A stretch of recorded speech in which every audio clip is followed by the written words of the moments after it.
Lo raro es que no nos vamos a ver mientras estamos grabando, solo se ve como al final, ¿verdad? Ok. Entonces, estamos en la primera prueba para la primera clase de mediación virtual. Y en esta clase vamos a hacer un breve repaso de lo que habíamos cubierto en el capítulo uno. Bueno, estamos el profesor Diego González y la profesora María Esther. Ay, color un apellido. Chaco. Chacón. Ahí está. Ahí sí. Ahora Y la, cambiamos eso. y la profesora María Esther Chacón para cubrir los temas del capítulo uno y capítulo 2. Vamos a comenzar repasando un poco los temas del capítulo uno.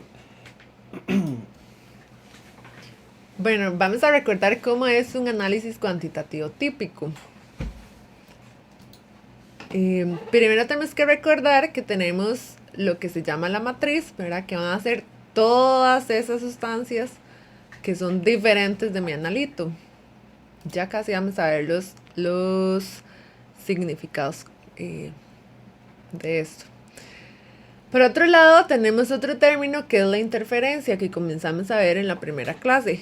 Las interferencias podríamos imaginarnos como si estuviéramos en un concierto y alguien nos tapara, ¿verdad? Tapara la vista del cantante que está ahí y que queremos observar. Entonces, imaginemos que algo así es la interferencia.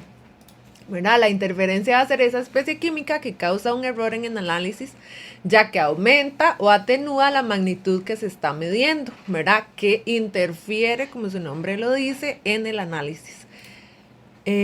Otros conceptos importantes son el muestreo y las réplicas, ¿verdad? El muestreo es ese proceso. Por supuesto que nosotros si quisiéramos, por ejemplo, analizar la contaminación en un lago, no podemos tomar todo el lago, ¿verdad? Y analizarlo, sino que tenemos que tomar una porción de ese lago. Entonces el muestreo va a ser ese proceso a través del cual se recolectan pequeñas cantidades de masa de un material cuya composición representa de manera precisa la composición de ese material, es decir, es representativa. Yo tengo que asegurarme que esa muestra representa todo el lago. Bueno, y también quizás ahí es importante también mencionar el concepto de población, ¿verdad? Que la población va a ser como toda esa parte tal vez de la materia que nos interesa conocer. Digamos, si estamos estudiando un acuífero, la población pues sería básicamente todo el agua de ese acuífero. Entonces, obviamente no vamos a poder analizar todo el agua de ese acuífero. Vamos a requerir tomar una muestra que sea representativa de toda esa población. Exactamente. Y esa muestra además puede ser que no la midamos una única vez, sino que hagamos varias mediciones de esa muestra. De ahí sale el concepto de réplicas, ¿verdad? Que son las porciones de un material que van a ser aproximadamente del mismo tamaño y a las cuales se les va a aplicar el mismo procedimiento y de la misma manera, ¿verdad? Entonces, pues, a veces es cuando llamamos que hacemos un análisis por triplicado, es decir, estamos haciendo 3 réplicas de esa muestra. Ok, pongamos un ejemplo acá. Imagínense que trabajamos en una industria de alimentos, ¿verdad? Y nuestra producción es de un cereal específico. Y en la etiqueta nutricional debemos colocar cuánto es el contenido de la vitamina B2, que se llama riboflavina. ¿Okay? Quizás hay, siempre que vamos a hacer un análisis químico, igual siempre lo primero que tenemos que definir es, al final de cuentas, qué es lo que queremos analizar. Exactamente. Definitivamente, que eso que queremos analizar es lo que vamos a llamar el analito. El analito, exactamente. Entonces, ¿qué sería lo primero que haríamos? Bueno, primero tenemos que seleccionar el método. ¿Y qué es el método? Son esos pasos que yo requiero para llegar a medir ese analito, como nos decía Diego, ¿verdad? Después, yo ocupo obtener la muestra, es decir, esa porción, ¿verdad? Yo no, como decíamos, no analizo todo el cereal, toda la caja de cereal, sino tomo una porción de esa muestra, que va a ser mi muestra, ¿ok? Y debo definir cuántas veces voy a medir esa muestra, ¿verdad? Entonces, para saber cuántas veces, cuántas preparaciones debo realizar. Generalmente después de esto yo tengo que preguntarme, ¿yo puedo analizar esa muestra directamente en mi equipo, ¿verdad? O mediante el método que esté utilizando, aunque sea clásico, o debo hacer una disolución de esa muestra para medirla en forma disuelta, que muchos métodos así lo requieren. Ujú. Sí, a veces para disolver esa muestra se requiere utilizar diversas metodologías para, en ese caso se llama digerir la muestra, ¿verdad? En ese Exactamente. caso, que entonces puede ser utilizando ácidos, por ejemplo, o se Ujú. puede usar microondas, o se puede calcinar la muestra, etcétera. Hay diversas metodologías para llevar a cabo esa digestión. Puede ser, se le llama seca o húmeda, dependiendo si se utiliza un medio, una disolución o si se utiliza un medio más seco, como por ejemplo la calcinación. Ujú. Por el otro lado, después de eso yo tengo que asegurarme que nada me va a interferir en mi análisis. Entonces yo tengo que eliminar, ¿verdad? Recordémonos de ese concierto. Yo tengo que eliminar esas cosas que me están interfiriendo en mi análisis, ya sea quitarlas totalmente de mi muestra mediante separar, o sea, separándolas, Por ejemplo, puede ser una filtración. por ejemplo, filtrándolas, ¿verdad? O incluso la misma calcinación me permite que algunas interferencias se vayan, ¿verdad? Que es poniendo las temperaturas muy altas y se van a descomponer. Y ya una vez que yo me aseguro de eliminar esas interferencias, ya puedo medir la propiedad específica, ¿verdad? Muchas veces yo voy a medir, ¿verdad? Específicamente la concentración o voy a medir una propiedad de esa sustancia, ¿verdad? La absorbancia, por ejemplo, de cierta cantidad de radiación. Y por ejemplo, esa propiedad que estamos midiendo normalmente se le va a llamar el mensurando. Exacto. Ese es otro término súper importante. El mesurando es lo que nos referimos como la propiedad que vamos a medir del analito que yo quiero cuantificar. ¿Ok? Una vez que yo elimino esas interferencias y mido esa propiedad, entonces ya puedo calcular los resultados, ¿verdad? Porque muchas veces los resultados no salen directamente, sino que tengo que realizar ciertos cálculos para poder al final determinar la concentración de mi analito.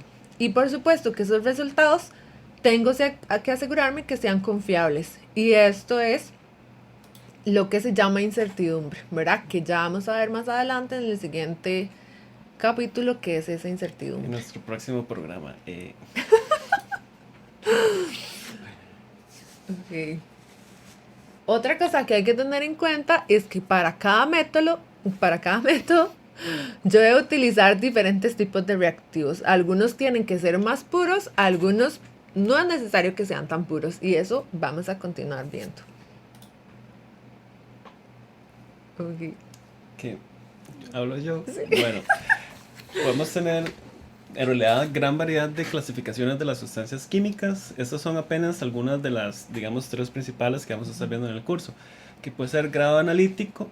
En ese caso, esas sustancias químicas tienen que cumplir con ciertos estándares mínimos que están definidos por la Sociedad Americana de la Química. O podemos tener estándares secundarios, que son sustancias que se ha determinado su pureza por análisis químico. Entonces se puede utilizar eh, para analizar otras sustancias a partir de estas. O puede ser grados estándar primario, que van a ser compuestos con alto grado de pureza y que van a estar normalmente certificados. Van a tener una hoja, un certificado de que es un certificado de pureza de esa sustancia química en sí. Y ahorita vamos a ver un poco más cuáles son las propiedades que tiene que ver una sustancia de grado estándar primario. Dentro de esos requisitos que tienen que cumplir estas sustancias, ya que se debe asegurar que sean muy, muy puras, ¿verdad? Pues uno, por supuesto, va a hacer que sean de un alto grado de pureza. Otro es que sean estables en la atmósfera, porque no serviría tener patrones que con solo usted abrirlos ya se descompongan. También se debe asegurar que no haya, o la ausencia de agua de hidratación. El siguiente punto es costos bajos. Esto realmente casi nunca se cumple.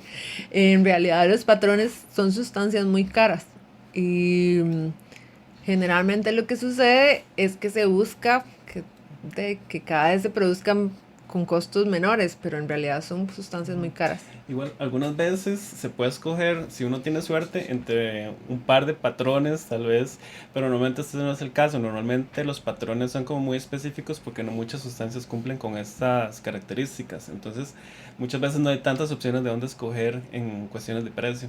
Exactamente. También deben poder ser solubles según el método que yo vaya a utilizar, ¿verdad? Si voy a hacer una valoración, entonces yo tengo que asegurarme que se disuelva en el medio que yo voy a tener ahí. Y por otro lado, también se procura que la masa molar de estos sea bastante grande, relativamente grande, para asegurar que el error relativo, que ya ahorita vamos a entrar en qué es el error, por pesada sea mínimo. Algunos cuidados a la hora de manipular los reactivos. Bueno, estas son prácticas de laboratorio que se deben contemplar siempre cuando estamos trabajando, y es siempre tratar de mantener los reactivos tapados y solo abrirlos cuando los vamos a necesitar, y una vez que ya hemos tomado la muestra que requerimos, volver a taparlos. Y si vamos a quitarle la tapa, no la vamos a poner boca abajo sobre la mesa, porque puede que en la mesa haya contaminación y entonces va a estar tomándose contaminación dentro del tarro. Entonces, y nunca regresar al frasco cualquier cosa que me sobre una vez que ya yo tomé el reactivo del frasco. Porque si en el beaker o cualquier otro recipiente que usemos estaba contaminado, también vamos a introducir esa contaminación en el reactivo original. Y recuerden que es muy caro, entonces Ya, no se desperdicia. sumamente caro. Entonces, igual siempre tratar de tomar únicamente lo que uno necesita, no va a tomar un exceso porque es básicamente estar desperdiciando dinero. Y obviamente siempre limpiar los derrames inmediatamente, siempre que en el mismo momento que suceda, especialmente si sucede sobre la balanza analítica, debe limpiarse inmediatamente, y nunca se debe desechar en la pila. Siempre se debe seguir las reglas para desechar las sustancias que se indican en las prácticas del laboratorio. Ok, además de tener reactivos químicos, pues también vamos a tener cierto equipo de laboratorio que nos va a ayudar, ¿verdad? En las diferentes técnicas que vayamos viendo a lo largo del curso. Como el instrumento por excelencia del curso de analítica es la balanza, ¿verdad? Y las balanzas existen de muchos tipos. Existen balanzas que, como su nombre lo dice, son macrobalanzas donde yo puedo medir capacidades mucho más grandes que llegan hasta los 200 gramos. Pero también existen balanzas con capacidades más pequeñas, ¿verdad? Como las semi-microanalíticas y las microanalíticas, que tienen mayor precisión, es decir, yo puedo medir cantidades mucho más pequeñas con un grado de precisión mayor, es decir, yo puedo llegar a medir hasta con una precisión de 5 y 6 decimales respectivamente. ¿Cuál sería la que usamos en el laboratorio entonces nosotros? En el laboratorio nosotros usamos las macrobalanzas, ¿verdad? Que miden hasta 4 decimales. De acuerdo. En cuanto al funcionamiento de la balanza analítica, bueno, eso es algo que se ve ya mucho más en detalle en el laboratorio, y puede también leerse en los capítulos del libro. Entonces, si lo vamos a abarcar acá o no. Sí. Muy rápidamente, las balanzas funcionan un poco así, ¿verdad? Nosotros vamos a tener un platillo, que es este que está acá. Ese platillo va a estar sobre un cilindro hueco que tiene a su alrededor un alambre metálico, ¿verdad? Y bueno, esto está, o sea, este cilindro hueco funciona o tiene, digamos, un magneto asociado. Entonces, yo puedo generar corriente eléctrica a través de esta espiral. ¿Okay? Eso a su vez va a producir un campo magnético, ¿verdad? Que soporta o hace levitar el platillo que tenemos ahí. La corriente, entonces, que yo tengo, ¿verdad? Que está pasando a través de que genera, o que pasa a través del alambre, se ajusta de tal manera que ese brazo, ¿verdad? Que es color como celeste, el brazo indicador, se mantenga siempre en la posición de 0. ¿Ok? Y esa posición de 0, como vemos ahí, vean que está pasando también, aquí hay una fuente de luz, ¿verdad? Que me indica que hay un 0, ¿verdad? Que está como calzando. O sea, básicamente, para resumir, la balanza funcionaría básicamente con un electroimán, que lo que va a hacer entonces es que cuando ponemos alguna sustancia que va a mover el platillo, de su posición de reposo, entonces va a aplicar una corriente necesaria para volverlo a su posición original Exacto. y esa corriente va a ser proporcional a la masa que estemos midiendo, básicamente. Y de ahí se realiza la conversión a masa. En la presentación viene un link que pueden accesar para que vean cuál es el uso correcto de la balanza y eso para irse preparando cuando vayan al laboratorio. Bueno, en el laboratorio de química analítica hay que utilizar una gran variedad de equipos de laboratorio que quizás no se usan en otros cursos como de química general, entonces hay que tener ciertos cuidados. Si hablamos, por ejemplo, de balones, siempre hay que tener el cuidado de ver si un balón es para verter o si es para contener, por ejemplo. Normalmente los que usamos siempre en el laboratorio de química son para contener y entonces siempre se debe tener el cuidado de cuando se está llevando la marca de aforo el balón, pues no pasarnos o no quedarnos cortos con la marca de aforo. A veces cuando estamos realizando pesada de sustancias, si estas sustancias son higroscópicas, puede que necesitemos este tipo eh, de secadoras para mantener las sustancias secas y además frascos de pesada con tapa para poder mantener las sustancias poder pesarlas sin exponerlas a la atmósfera. Eso en parte lo van a aplicar mucho en gravimetría, sobre todo cuando estén empezando crisoles, que van a hacer digestión de sustancias y van a quemar el papel filtro y luego se tiene que pesar los papeles, los crisoles hasta masa constante, ¿verdad? Y bueno, va a haber también cuidados en el uso, por ejemplo, de pipetas. Creo que en analítica no usan micropipetas, ¿verdad? En los No, laboratorios, micropipetas. en analítica uno no. Pero pues, si se utilizan pipetas, por ejemplo, también hay toda una serie de cuidados que tienen que tomar en cuenta, que se van a ver tanto en el laboratorio como está indicado también en el libro.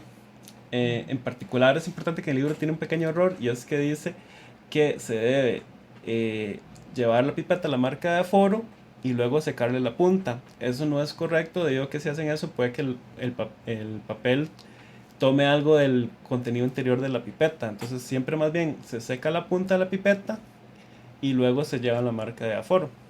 Y también cuando se va a verter en el libro dice que se debe darle varias vueltas a la pipeta en la pared donde se va a depositar el contenido. Eso tampoco se hace normalmente así, normalmente se toca con delicadeza y se mueve un poquito simplemente. No se hace como dice el libro de darle varias vueltas. Esos son dos pequeñas correcciones. Y ese sería el fin de esta presentación. La próxima clase vamos a estar hablando sobre errores en el análisis químico. Chao. ¿Cómo se para esto? Ah, ya.